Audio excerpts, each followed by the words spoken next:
Hi, I'm Larry Wood with the Florida Hawksbill Project, and you're watching Aquaperil TV.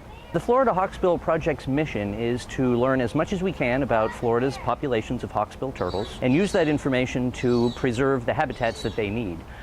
We didn't really know for a long time how important Florida was to this particular species because they really don't like to lay eggs on the beach like several other species do.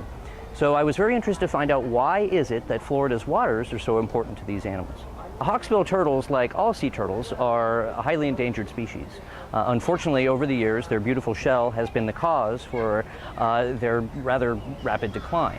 That shell is very, very popular and very valuable for hundreds and hundreds of years for all types of jewelry and personal items and artwork.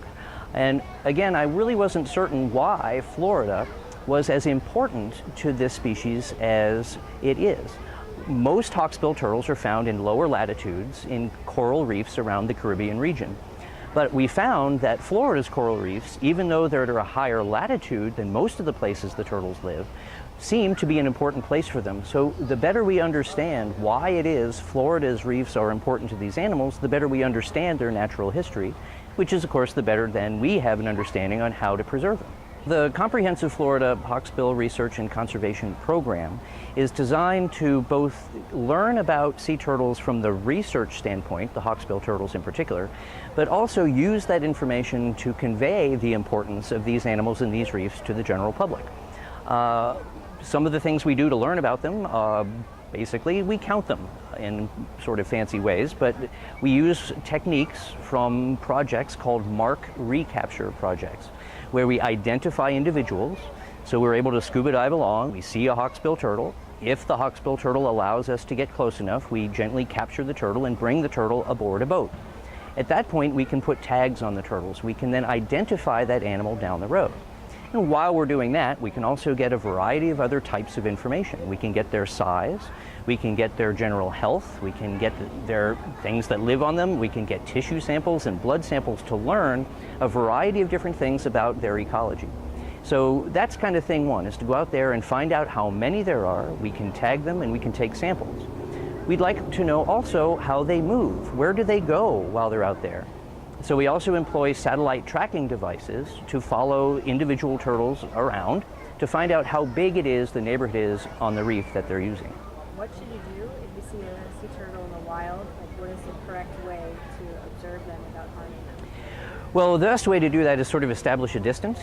And so, like any wild animal, coming along in the woods, let's say you come across an alligator or come across a bird or come across something that you're interested in seeing, generally speaking, you don't want to frighten it away. I mean, that's one of the things about observing wildlife, is to hopefully enjoy them in a natural state, maybe watch what they're doing, rather than just seeing them panic and swim away. And so anytime you see a turtle, simply don't approach it in an aggressive manner. A person, depending on the visibility, can see the turtles from 10 or 20 feet away very easily. If the turtle is sleeping at the bottom, there's no reason why you just can't drift on by and take a look at the turtle. But the idea is not to rush the turtle, not to encroach upon the turtle's space, if you want to call it that. And if you elicit some behavior of evasion, if the turtle gets up and swims away, you probably got a little bit too close. If it does that, you by no means want to pursue the turtle at that point. So even if you do stir the turtle, which can happen, if it decides to swim up and away, just let it go and it'll find another spot to lie down. But the last thing you want to do is exhaust it, because remember, they're holding their breaths while they're down under the water. So the more exhaustion they get out of being pursued, the more it disrupts their daily routine. I have a variety of outlets for my work. FloridaHawksbills.com is up and running all the time.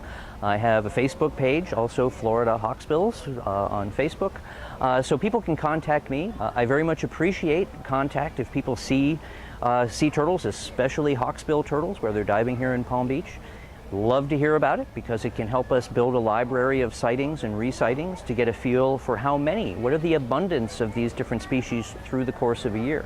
We know some come and go at different times. So if people do see sea turtles out there while they're scuba diving, it would be great if they could drop me a line, let me know maybe what kind of turtle it was, where they saw it, what time of day, and that sort of thing. So that can be very helpful. People who may be more interested in scuba diving or doing research projects of some type certainly can contact me and join us on our research days. We use commercial dive operators. We don't have an exclusive setup for doing this work, so we utilize our friends that run local dive boats. So we invite people to come along on those days that we're going and watch the process, help us find some turtles, and if we get one on board, certainly the opportunity to take an up-close look and learn about the procedures that we use on them. So really, any capacity the person has, we'll try to fit their talents and interests into what we're doing.